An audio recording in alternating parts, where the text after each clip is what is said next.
wabarakatuh.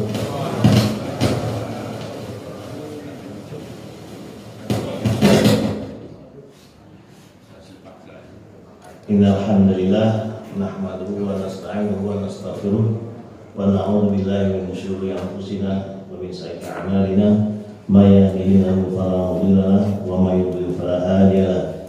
Asyhadu an la ilaha illallah wahdahu la syarika lahu wa asyhadu anna Muhammadan abduhu wa rasuluh. Allahumma shalli ala Muhammad wa ala alihi wa sahbihi ajma'in wa ba'd. Segala puja dan puji kita panjatkan kehadirat Allah Subhanahu wa taala atas segala karena nikmat yang dilimpahkan kepada kita. Salawat dan salam semoga selalu tercurah bagi junjungan kita Rasulullah sallallahu alaihi wasallam. Sebelum kita mulai dengan bincang-bincang tentang kebaikan dunia dan akhirat, saya minta izin minum dulu, Pak.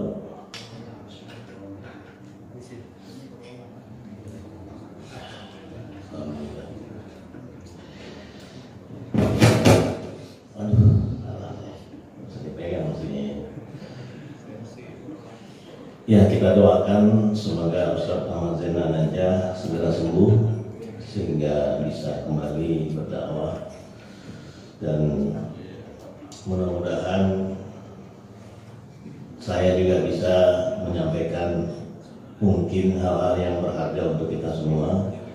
Tidak ada akar rotan pun jadi, terbalik-balik. Tidak ada rotan akar pun jadi.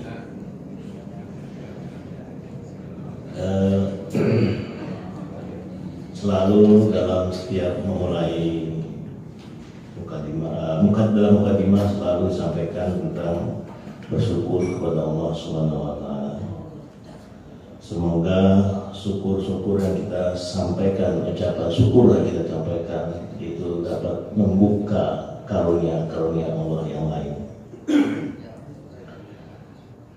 Karena Allah menjadikan di dalam Al-Quran, a'udzubillahi minasyaitonirrajim,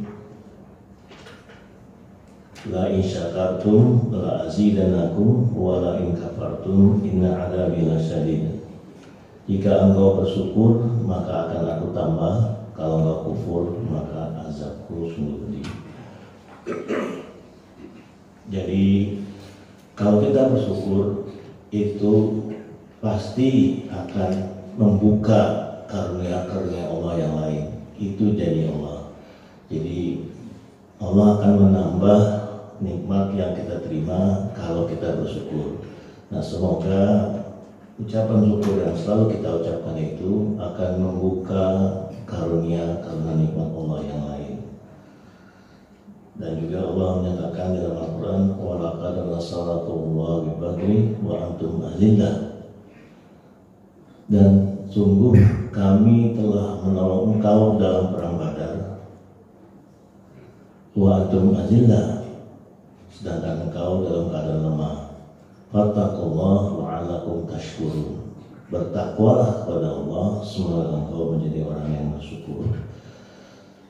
Jadi takwa itu syarat untuk bersyukur. Fattaqullaha, maka bertakwalah, ya, la'allakum, semoga engkau menjadi orang yang bersyukur. Orang yang bersyukur akan ditambah nikmatnya oleh Allah. Kalau kita ingin ditambah nikmat yang sudah kita terima sekarang ini, bersyukurlah. Kalau kita ingin menjadi orang bersyukur, bertakwalah. Jadi syarat bersyukur takwa. Apalagi syarat bersyukur? Ridho orang tua. Ridho Allah tergantung kepada ridho orang tua. Jadi nikmat karunia Allah akan turun, akan terbuka dari langit kalau kita bersyukur dan mendapatkan ridho dari orang tua. Jangan harapkan Allah akan memberi nikmat kepada kita atau kita dianggap sebagai orang yang bersyukur kalau karena perbuatan kita orang tua kita menangis. Percuma kalau kemudian kita membuat orang tua kita kecewa. dia tidak ridho kepada kita, nikmat Allah tidak akan turun kepada kita karena kita tidak bersyukur. Allah tidak ridho pada anak yang tidak membuat orang tuanya ridho. Jadi syarat ridho yang kedua adalah syarat syukur yang kedua adalah kita mendapat ridho dari Allah Subhanahu, ridho dari orang tua kita. Apa syarat yang ketiga? Syarat ketiga adalah kalau kita berterima kasih, bersyukur kepada sesama manusia yang telah berjasa kepada kita. Ya. Tidak disebut bersyukur orang yang tidak bersyukur kepada sesama manusia. Itu hadis Rasulullah SAW. Jadi dalam hidup kita pasti dibantu oleh sesama kita. Kita tidak bisa muncul tiba-tiba seperti ini tanpa jasa orang lain. Jadi waktunya Pak sekarang. Kemudian kita mengingat-ingat siapa orang-orang dalam hidup kita yang berjasa. Berterima kasihlah kepada mereka. Karena itu syarat agar syukur kita diterima Allah Subhanahu wa taala. Siapa manusia yang paling berjasa sehingga kita jadi seperti ini, Pak? Ibu. Orang tua tadi sudah jelas. Siapa lagi? Allah itu pasti. Sesama manusia maksud saya. Guru. Jadi kalau ada orang menyebutkan tidak ada mantan, itu mantan guru saya, itu enggak, masih guru. Guru itu mulai yang formal dan non formal. Jadi berjasa kepada kita, mengajarkan kita dari buta huruf sampai melek huruf. Mengajarkan tentang ilmu, mulai dari ilmu agama sampai ilmu kehidupan sehari-hari. Luar biasa jasanya para guru. Pernahkah kita sekedar mengucapkan terima kasih, menyapa, atau berkunjung? Itu bagian dari syukur, agar syukur kita diterima Allah Subhanahu wa taala. Jadi syarat syukur diterima kalau kita bersyukur kepada sesama manusia. Terima kasih. Banyak orang yang berkontribusi sehingga kita bisa menjadi seperti ini. Guru salah satunya, dan nomor satu iya sama manusia. Tapi banyak juga orang yang tanpa barangkali kita ketahui bersyukur, membantu kita dan kita berdoa pada setiap orang-orang yang telah berjasa pada hidup kita. Bapak-bapak dan ibu jamaah masjid Nurul Iman,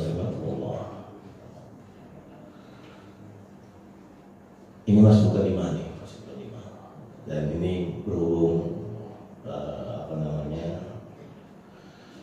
agak dadakan, jadi agak campur-campur gak apa-apa ya.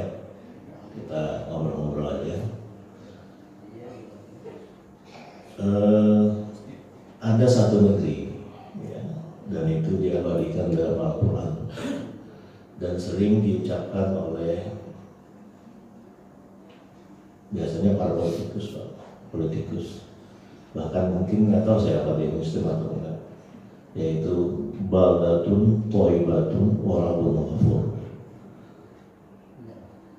Kamu apa negeri mana itu, Pak? Santri tahu nggak negeri mana itu?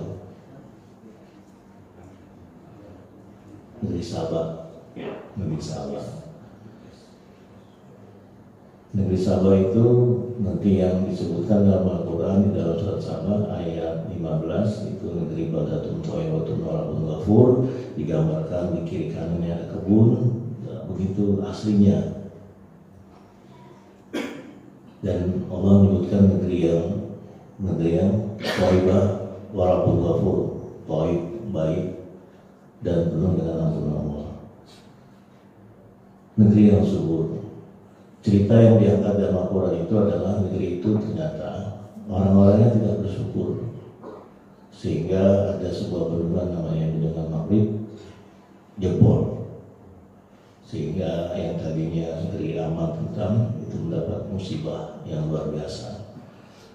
Nah, itu salah satu pelajaran buat kita karena bersyukur itu sangat penting dan bahkan itulah yang sebetulnya menjadi paling top sebetulnya dalam ibadah-ibadah kita, bahwa kita melakukan semua ini dalam rangka bersyukur. Rasulullah pun ketika ditanya kenapa masih banyak melakukan sholat malam dan sebagainya, padahal sudah pasti diampuni dosanya, Rasulullah yang menjawab, aku melakukannya karena aku bersyukur pada Allah. Jadi kembali lagi, syukur sangat penting. Kemudian juga kalau kita kufur pada nikmat yang diberikan Allah, Allah mengatakan azabku sungguh pedih. Saya mungkin sudah pernah menyampaikan hal ini, tapi sering juga saya ulang kembali, yaitu analogi orang yang bersyukur itu akan mendapat tambahan nikmat dan orang yang kufur akan mendapat azab. Analoginya adalah ketika kita sebagai orang tua, ya, mungkin kalau sekarang cucu, tapi mungkin buat ayah yang muda, barangkali anak-anak yang masih SD, SMP, kalau sekarang ini hadiah yang paling diinginkan anak itu adalah gadget, Pak.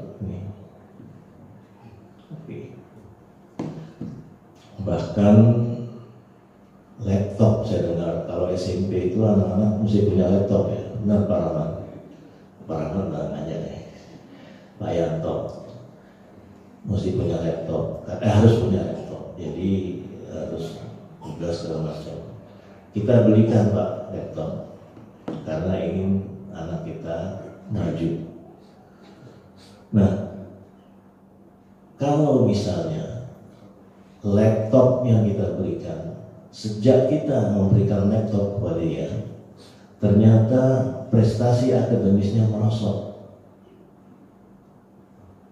Setelah kita selidiki, karena barangkali selama kita lalai untuk memperhatikan, ternyata dia lebih banyak main game online, sehingga waktunya banyak tersita untuk game, bukan untuk membuka tugasnya. Kira-kira apa yang kita lakukan, Pak? Pertama tentu kita akan menasihati, memarahi. Atau kalau misalnya setelah diberi peringatan berulang-ulang ternyata dia masih melakukan hal yang sama, maka laptopnya kita ambil. Nah, kalau sebaliknya yang terjadi, setelah kita belikan laptop, setelah kita belikan gadget ini, prestasi akademisnya meningkat. Ternyata dia menggunakannya semaksimal mungkin untuk mencari informasi mengenai ilmu-ilmu yang dipelajari di sekolah sesuai dengan perintah gurunya, sehingga prestasi akademiknya meningkat. Kira-kira kemudian dia bilang gini, ini Pak, ya Pak, nggak bisa nih mendownload. Kenapa? Udah habis memorinya. Yang kamu download apa? Ini ilmu itu dan sebagainya. Kita tambah nggak Pak memorinya? Kita tambah memorinya. Kita tingkatkan, kita upgrade kapasitas laptopnya. Jadi kalau dia melakukan sesuai dengan yang dimaksudkan, maka kita akan tambah buat dia fasilitas. Jadi kalau kita analogikan tadi, Allah akan menambah nikmat kepada orang yang bersyukur, maka kita akan memberikan fasilitas kepada anak kita, karena anak kita telah memanfaatkan fasilitas yang diberikan dengan benar. Kita pun seperti itu. Kalau kita memanfaatkan semua fasilitas yang diberikan Allah SWT dengan baik dan benar, maka Allah pasti akan menambah nikmat itu. Kalau kita diberi nikmat waktu, kemudian kita manfaatkan semaksimal mungkin datang ke masjid, datang ke majelis taklim, maka Allah nanti kita telah menggunakan nikmat yang diberikan Allah dengan cara yang baik dan benar. Kalau Allah memberikan fasilitas waktu dan kesehatan, dan kita manfaatkan waktu luang dan sehat kita untuk ke masjid, ke majelis dan sebagainya, Allah pasti akan tambah nikmatnya. Kalau kita mendapat fasilitas kendaraan, kita pergi ke tempat-tempat yang barangkali bisa menambah ilmu kita atau akan tambah nikmat.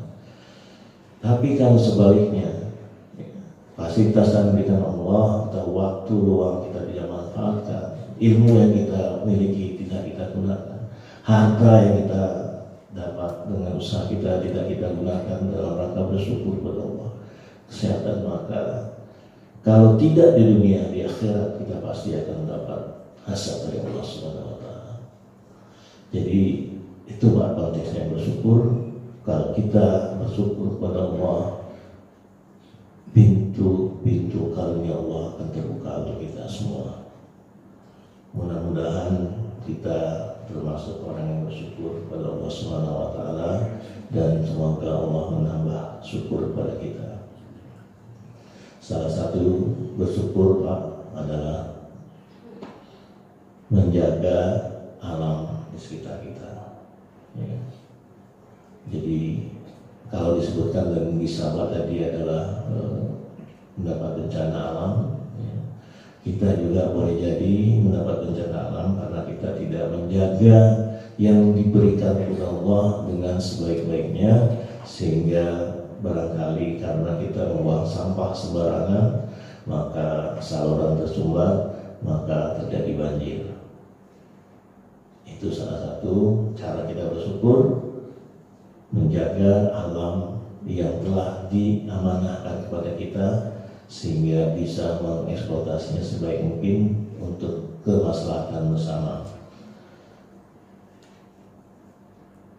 Bapak-bapak dan ibu-ibu jamaah masjid rahimakumullah, sedikit mengenai corona. Saya tidak bahas banyak lebar, enggak. Ya. Tadi saya sudah bilang mungkin agak sedikit campur-campur. Yang saya bahas adalah ada sebuah meme di media sosial. Kalau memang di virus corona itu tertulis nama engkau, katanya, dia akan datang pada kalian. Kalau nggak tertulis, dia nggak akan datang. Itu betul, Pak. Kalau memang bukan waktunya, kita tidak akan dapat bencana, kita tidak akan dapat musibah. Tapi sebelum itu harus ada usaha. Harus ada usaha-usaha yang masuk akal sehingga kita bisa terhindar dari itu semua. Contohnya apa? Contohnya Rasulullah SAW. Ya, saya pernah sampaikan di dalam kultum bahwa peristiwa Umar bin Khattab akan berangkat ke negeri Syam, kemudian timbul perbedaan pendapat, kemudian diputuskan tidak jadi ke Syam. Kemudian ada sahabat yang menyatakan, kenapa engkau membatalkannya, Amirul Mukminin? Apakah engkau takut pada Allah? Umar bin Khattab menyatakan, dan ini dikutip juga oleh kemudian hadis ya, dalam mengumumkan tentang awas terhadap waspada corona, bahwa Umar bin Khattab mengatakan, aku memilih takdir Allah yang ini menghindarkan takdir Allah yang satu itu. Nah, kemudian Abdurrahman bin Auf juga mengingatkan, Rasulullah pernah berkata, kalau suatu negeri mengalami suatu wabah, jangan datang ke situ. Dan buat orang yang sudah terlanjur ada di situ, jangan keluar. Itu kan usaha, Pak. Kita kan nggak bisa bilang kalau memang kena corona ya kena aja, datang ke sana. Nah itu Rasulullah ada usaha. Kan nggak juga dibilang, kalau Rasulullah nggak bilang nggak ada tulisannya di sana kamu nggak akan kena wabah taun. Enggak ada usaha. Bahkan dalam hadis lain Rasulullah mengatakan salah satu ya kewaspadaan, minuman di malam hari, makanan di malam hari ditutup supaya tidak kemasukan wabah taun ketika itu. Sekarang itu kan masuk akal, Pak, benar ya? Ditutup makanan, ditutup minuman supaya tidak masuk kotoran-kotoran dan sebagainya. Itu usaha. Jadi jangan juga kita kemudian kalau memang kena aja, nggak usah lah Usaha dulu baru tawakaltu Allah. Ya. Bahkan mungkin Bapak sering mendengar hadis yang melewatkan seorang sahabat yang mengatakan dia tidak perlu mengikat kendaraannya, ya, kuda, karena tawakalnya. Rasulullah mintakan ikat dulu baru tawakal. Jadi maksud saya semua upaya-upaya yang masuk akal, dan itu masuk akal itu adalah berkaitan dengan keahlian. Jadi kalau para ahli bilang agar kita tidak terkena virus corona, maka misalnya cuci tangan selalu dengan menggunakan air mengalir.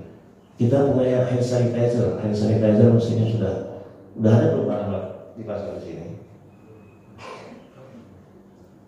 Belum. Iya.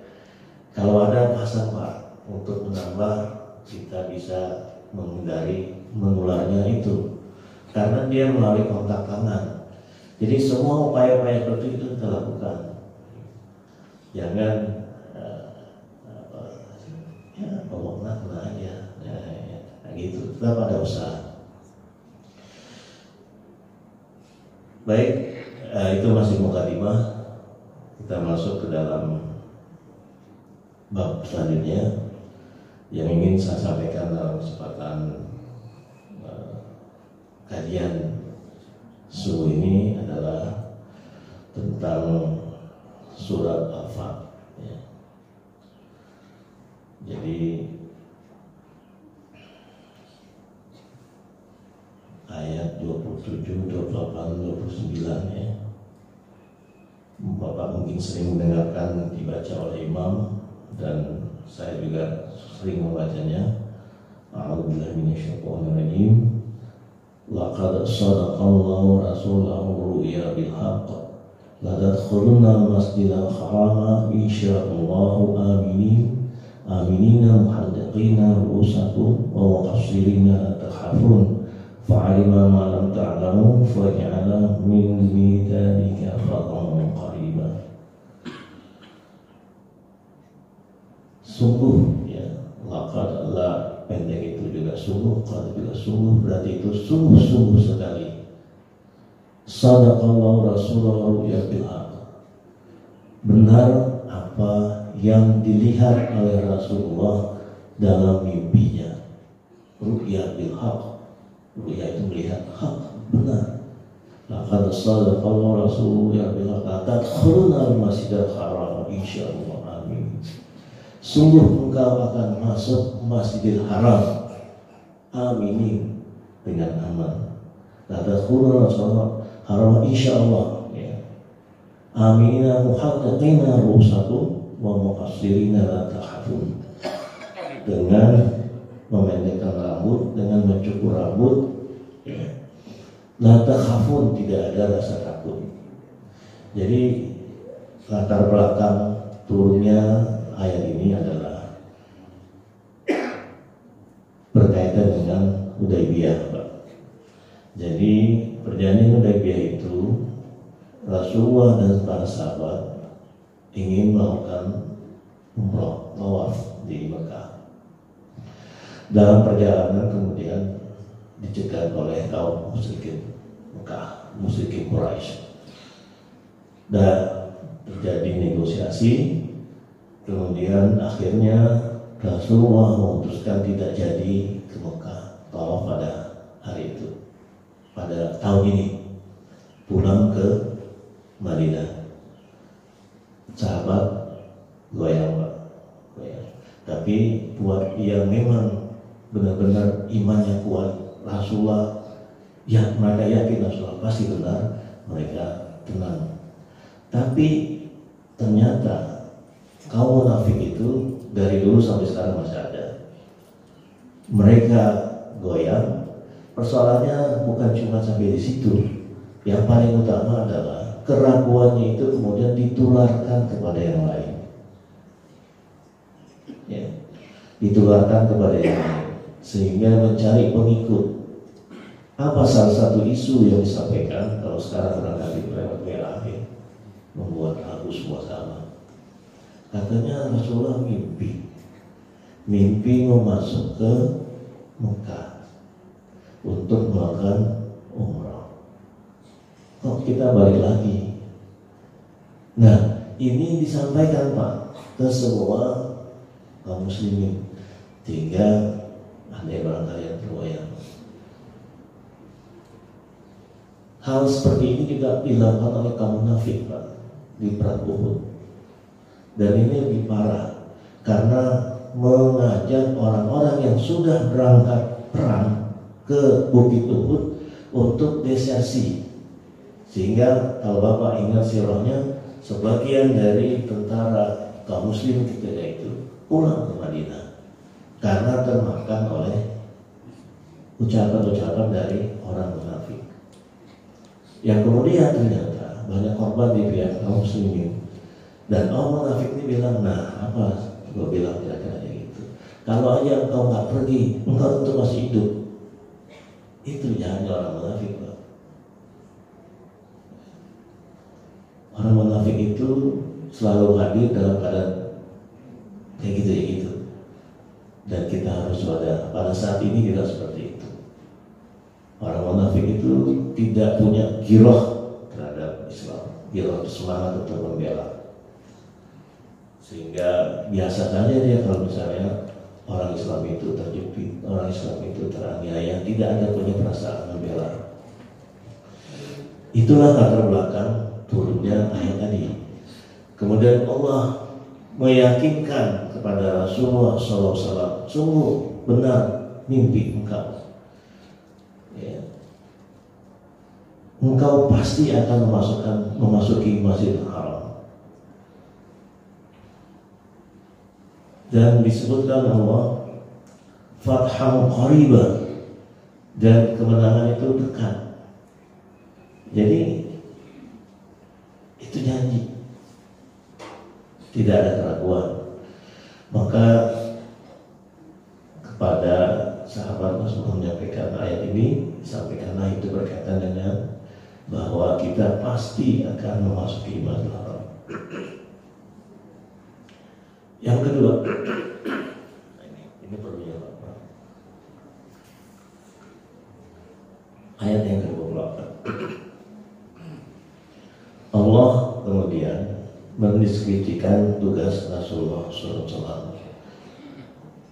Walladzi arsala rasulahu bil huda wa dinil haqq liyuzhirahu 'ala ad-dini kullihi wa kafa billahi syahida. Dialah walladzi Rasulullah arsala rasulahu, mengutus rasulnya bil huda wa dinil haqq, dengan petunjuk dan agama yang hak, liyuzhirahu 'ala ad-dini kullihi wa kafa billahi syahida. Liyuzhirahu untuk diunggulkan terhadap agama-agama yang lain. Jadi tugas Rasulullah SAW adalah menyampaikan agama yang hak. Agama yang hak itu adalah Islam. Ya ayyuhalladzina amanu ittaqullaha haqqa tuqatih wa la tamutunna illa wa antum muslimun. Janganlah engkau mati kecuali dalam keadaan Islam. Jadi agama yang hak itu adalah agama Islam. Selain agama Islam, batil. Liyuzhirahu, ya, untuk menunjukkan, untuk membuktikan bahwa Islam itu unggul. Ya,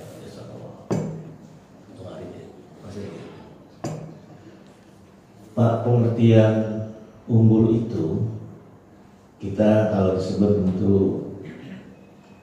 kalau dibandingkan agama Islam dengan agama unggul mana, kita insya Allah mengatakan Islam.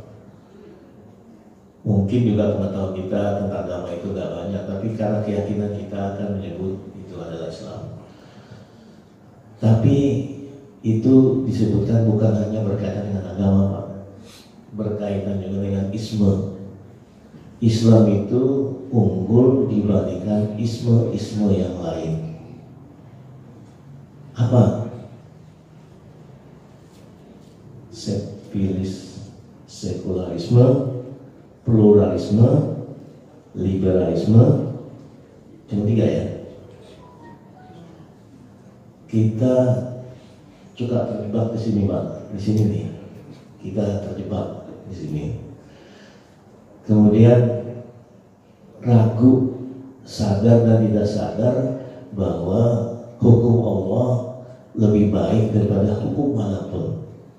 Ini bahaya karena bisa membatalkan keislaman kita. Kalau sempat kita mengatakan semua agama sama, ya, itu apa namanya itu? Pluralisme ya. Menyatakan semua agama sama, semua agama itu baik, ya, semua agama itu baik.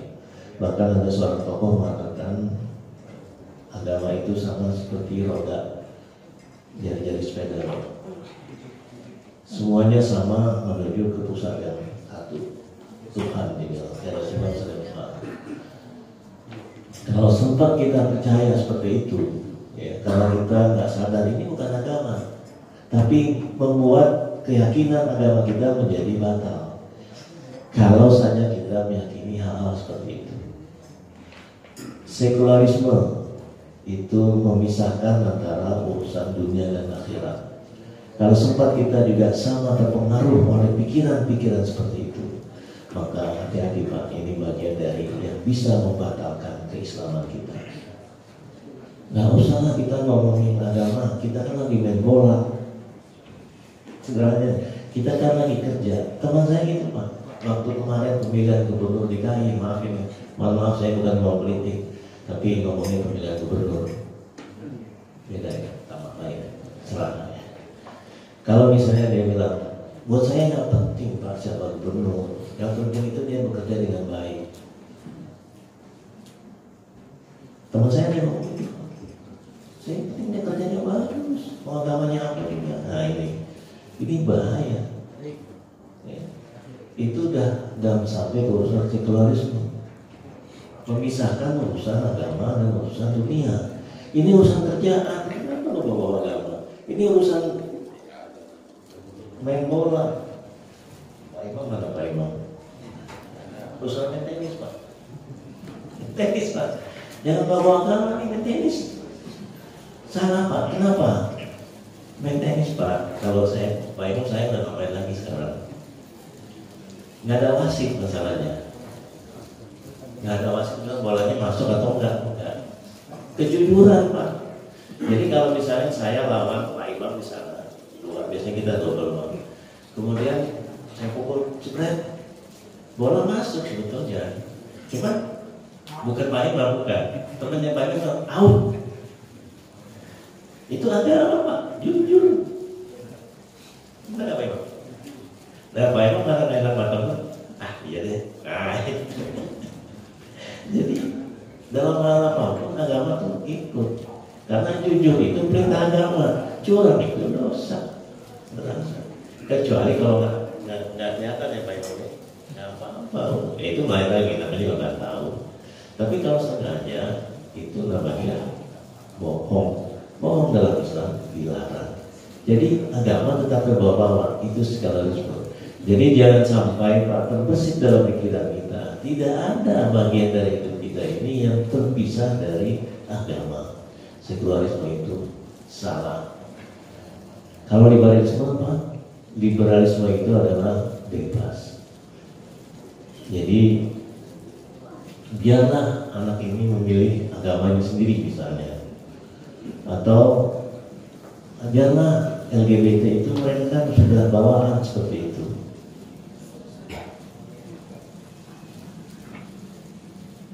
Ini berbahaya. Makanya majelis ulama telah menyatakan bahwa paham ini haram, sesat. Dan itu bagian dari upaya kita menunjukkan Islam itu liyuzhirahu 'ala dini kullihi wa kafa billahi shahidan. Cukup kalau menjadi saksi. Pak, saya mau cerita sedikit. Ini berkaitan dengan Rasulullah. Saya nggak sebut namanya. Ada tokoh, ini berkaitan dengan pluralisme. Dia mengatakan semua agama sama. Tokoh Pak berpengaruh pintar disebut orang pada awal-awal prestasi dia, waktu mudanya disebut sebagai Muhammad Nasir muda karena cerdas. Tapi barangkali karena nggak tahu gimana akhirnya dia memilih bukan pindah agama. Dia meyakini semua agama sama. Sampai akhir hayatnya Pak, tokoh-tokoh agama datang ke dia untuk tolong kembali ke Islam yang benar. Jangan cabut lagi pernyataan supaya bisa menjadi jejak digital bahwa tokoh anu telah mengatakan hanya Islam agama yang benar. Dia nggak mau. Tapi Pak, ada satu peristiwa yang dialami. Dia menyekolahkan anak perempuannya di Amerika.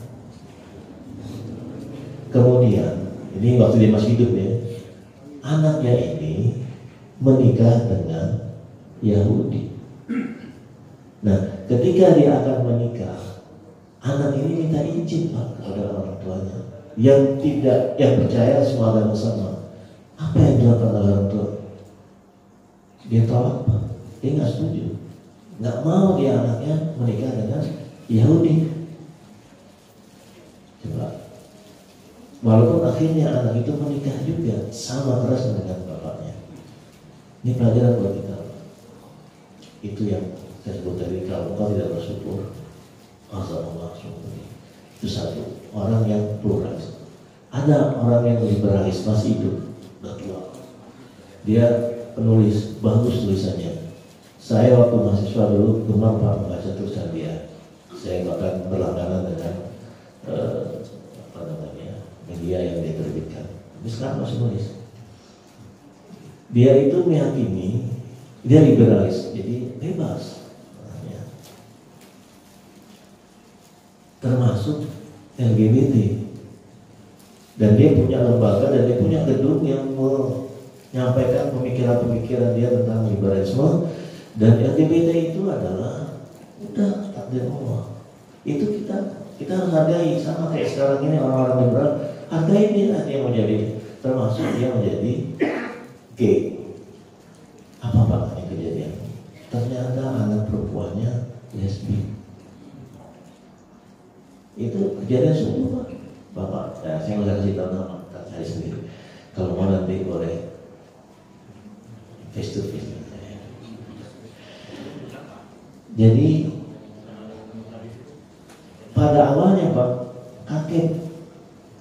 Saya yakin orang tua yang normal Pak, maaf ya, orang tua yang normal pasti keberatan kalau anak perempuannya menikah dengan perempuan juga. Benar nggak Pak? Yang diharapkan dari orang tua yang normal adalah dia mendapat keturunan dari anaknya. Bagaimana dia mendapat keturunan dari sesama jenis? Walaupun akhirnya katanya, dia menerima kondisi anaknya itu, tapi awal-awalnya dia menolak. Jadi ini paling menarik Pak. Allah memberi pelajaran persis seperti apa yang dia mau. Agama sama semua, anaknya nikah dengan agama beda. Orang bebas menjadi lesbi, gay dan sebagainya, anaknya jadi lesbi. Na'udzubillah. Mudah-mudahan kita terlepas dari yang demikian. Nah, Pak, jangan sampai kita terpengaruh hal yang demikian. Itu bahaya. Dan tugas Rasulullah adalah menunjukkan bahwa Islam adalah yang paling unggul, baik terhadap agama lain maupun terhadap isme yang lain. Itu contoh. Kemudian kita lanjut ke dalam surat yang berikutnya. Sampai jam berapa? 10.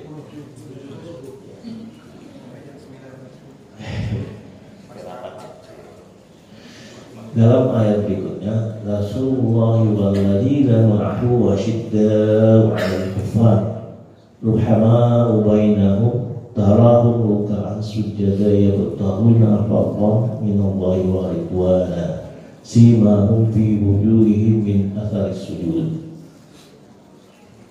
Muhammad Rasulullah walladzina ma'ahu, dan orang-orang yang besertanya. Siapa? Yaitu para sahabat. Asyidda'u 'alal kuffar, tegas keras terhadap kaum kufar. Ruhama'u bainahum, dan berkasih sayang terhadap sesamanya. Ini ciri-ciri para sahabat Rasulullah SAW yang dididik oleh Rasulullah secara tarbiyah. Tegas terhadap kaum kufar, berkasih sayang terhadap sesama muslim. Jangan terbalik. Karena ada juga yang bukan main kerasnya, tegasnya terhadap sesama muslim, kasar bahkan, tapi giliran kepada non muslim, ya itulah. Jangan sampai seperti itu. Ya. Boleh menyampaikan kalau ada yang salah terhadap sesama saudara kita, tapi dengan bahasa yang baik, tidak kasar. Bagaimana Rasulullah mendidik para sahabat ini? Kita bisa lihat di dalam salat Jumat. Huwallazi ba'atha fil ummiyina rasulan minhum yatlu 'alaihim ayatihi wa yuzakkihim wa yu'allimuhum kitaba wal hikmah wa in kanu min qablu lafi dhalalin mubin. Bagaimana Rasulullah mendidik para sahabat sehingga orang-orang yang menjadi yang dekat pada Rasulullah menjadi luar biasa. Abu Bakar, Umar bin Khattab, Ali bin Abi Thalib, Utsman bin Affan, Abdullah bin Auf, luar biasa. Ya. Bagaimana Rasulullah mendidiknya? Ini Pak. Bila Allah yang mulai ba'atha kepada kaum yang tidak bisa membaca, seorang Rasul yang juga tidak bisa membaca. Yaslu 'alaihim ayati, membacakan kepada mereka ayat-ayat Allah. Wa yuzakkihim, dan mensucikan mereka. Wa yu'allimuhum kitaba wal hikmah, dan mengajarkan mereka kitab Al-Qur'an, hikmah, sunnah Rasul. Ketiga tingkatannya, yaslu, membacakan Alkitab. Wa yuzakkihim, dan mensucikan. Nah, metode inilah yang mestinya kita tiru. Dan itu Rasulullah selain dalam bentuk seperti ini, ya, Rasulullah menyampaikan tausiah, juga Rasulullah ada tarbiyah beberapa orang. Nah, bacakan ayat Al-Quran, ya seluruh bacakan. Itu yang Rasulullah. Kedua, wa yuzakkihim. Yuzakkihim ini apa Pak? Tazkiyah, mensucikan jiwa. Ini yang dikatakan Rasulullah. Tazkiyatun nufus itu disampaikan oleh Ustaz Inki. Penting Pak. Apa? Menghilangkan dengki, ya, hasad, menimbulkan kalamah. Itu penting banget, sangat penting Pak. Suuzon. Itu dulu diberitakan oleh Rasulullah di hati-hati para sahabat. Nah, kalau kita ingin seperti itu, maka kita lakukan seperti itu terhadap kita dan lingkungan kita. Membersihkan diri dari hasad, dengki, suuzon dan sebagainya itu penting sekali. Saya pernah sampaikan dalam khutbah kan ulama ini, jangan menyakiti atau membuka aib sesama Muslim. Itu jelas, Rasulullah jelas berkata kita dilarang membuka aib, karena Allah menutup aib kita. Kenapa kita tidak menutup aib saudara kita? Kalau saja Allah membuka aib kita, maksiat-maksiat yang kita lakukan, nggak tahu muka ini taruh di mana. Kalau aib itu berupa bau busuk, nggak tahan kita Pak, kalau busuk itu diciumkan kepada kita, saking busuknya aib maksiat yang kita lakukan. Oleh karena itu kita tutup aib saudara kita. Itu bagian dari tazkiyatun nafs. Jangan kemudian ghibah, menyampaikan keburukan teman kita. Sebelum ghibah itu ada suuzon dulu sebetulnya mulainya. Suuzon itu berprasangka buruk yang kadang-kadang disampaikan. Kalau pengalaman saya ini, ya, pengalaman saya di Nurul Iman, Ini Pak Imam lagi, soalnya Pak Imam kita saya dari awal. Nurul Iman itu dari dulu Pak sering melakukan yang namanya Nurul Iman Peduli. Nurul Iman Peduli ini apa? Kita antara lain terutama membantu duafa yang tinggal di sekitar kompleks. Kita membeli bahan sembako, kemudian kita jual rugi. Kenapa? Supaya bisa melakukan ulang-ulang. Jadi duitnya lama, habisnya lama. Jadi nggak juga beli sembako dibagi gratis, enggak, Pak. Dijual di bawah harga pasar. Tentu bukan maksud merusak harga dari warung-warung, karena itu cuma sekali. Kita jual rugi, Pak. Yang masalah apa? Jadi ada di antara warga kita nih di kompleks Muslim dan tidak pernah ke masjid. Sekarang, tapi ya cari-cari. Saya nggak dengar langsung dari yang bersangkutan, saya dengar dari Pak Imam. Apa omongannya? Banyak duit beriman. Banyak duit. Pak Imam, kenapa? Dagang. Pak Imam jelasin, kan kita nggak mungkin ada orang yang rugi.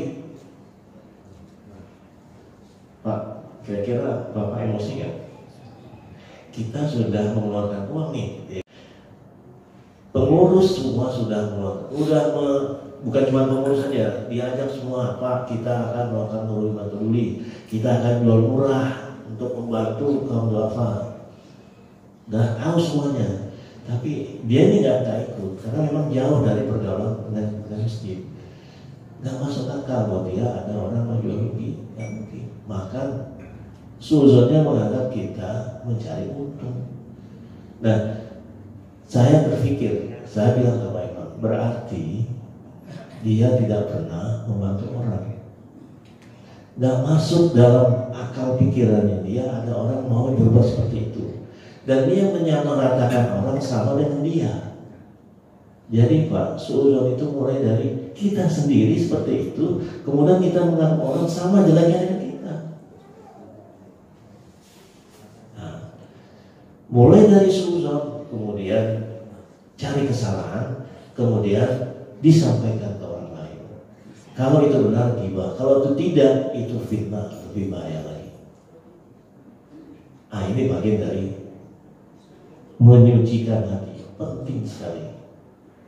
Maka Rasulullah SAW juga di dalam Al-Quran diabadikan, itu tentu dari Allah yang mewahyukan, yaslu alaihim ayati wa yuzakkihim, dan mensucikan hati mereka baik terhadap sesama muslim. Sama mereka itu akhlak, tidak ada Rasulullah, tidak ada hasad dan dengki, solid. Itulah para sahabat kita ketika itu. Wa yu'allimuhul kitaba wal hikmah, dan memberikan ilmu tentang kita, tentang kitab Al-Quran dan hikmah, hadis-hadis Rasulullah SAW. Maka terbentuklah generasi sahabat, generasi terbaik yang pernah ada dalam sejarah Islam. Cara pilihnya seperti itu. Nah, mudah-mudahan kita juga bisa mendidik diri kita, keluarga kita dengan seperti itu. Di rumah bacakan ayat Al-Quran, di rumah kita sampaikan tentang hikmah-hikmah di dalam Al-Quran, tentang hikmah Rasulullah, yuzakkihim, dan mereka mensucikan hati. Wa yakin wa alimul tidal wa in kanu min qabli fi dhalal, dan mereka sebelumnya adalah orang-orang yang sungguh-sungguh sesat. Jadi Rasulullah membalikan mereka menjadi orang-orang hebat, pada mereka sebelumnya orang-orang yang bukan main sesatnya, dengan cara seperti itu. Dan jadilah mereka generasi yang luar biasa, punya qiraah yang sangat tinggi. Dan ketika ada sedikit aja umat Islam terganggu, bisa menimbulkan perang. Itulah qiraah. Saya pernah sampaikan di sini kisah bagaimana seorang perempuan muslimah ke pasar di Madinah, pasar orang Yahudi, kemudian disingkapkan hijabnya. Berteriaklah perempuan ini. Kemudian datang seorang pemuda muslim membela. Terjadi perkelahian. Nah, terbunuh pemuda muslim ini. Berita ini sampai kepada Rasulullah SAW. Apa yang dilakukan Rasulullah? Memerangi kami itu. Gara-gara satu orang perempuan yang tersingkap hijabnya dibela oleh orang pemuda muslim, kemudian terbunuh, kemudian dilakukan perang. Itu girama. Kalau kita nggak punya semangat membela seperti itu, maka Buya Hamka mengatakan, masih ingat Pak gimana Pak Buya Hamka bilang? Kalau tidak ada lagi girah di dalam hati, pocongkan kain putih 3 kali. Dibawa ke mana?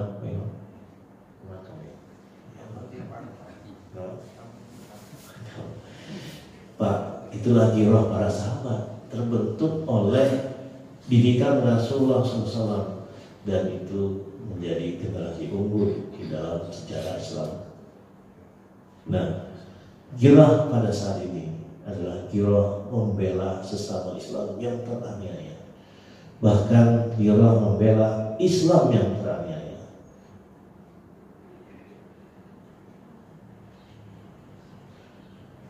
Kalau masih panjang, nanti kita bahas pada kesempatan yang lain, karena waktu sudah tiba. Mudah-mudahan apa yang saya sampaikan ini bermanfaat, dan insya Allah kita sama-sama menjaga keluarga kita menjadi anak-anak yang soleh dan solehah, yang berbakti kepada orang tua, dan insya Allah kita juga barangkali sebagai kakek, sebagai contoh buat anak cucu kita. Semoga generasi-generasi berikutnya lebih baik daripada kita. Mari kita tutup. Alhamdulillahirrahmanirrahim. Subhanallah wa bihamdika, asyhadu an la ilaha illa anta astaghfiruka wa atubu ilaik. Assalamualaikum warahmatullahi wabarakatuh.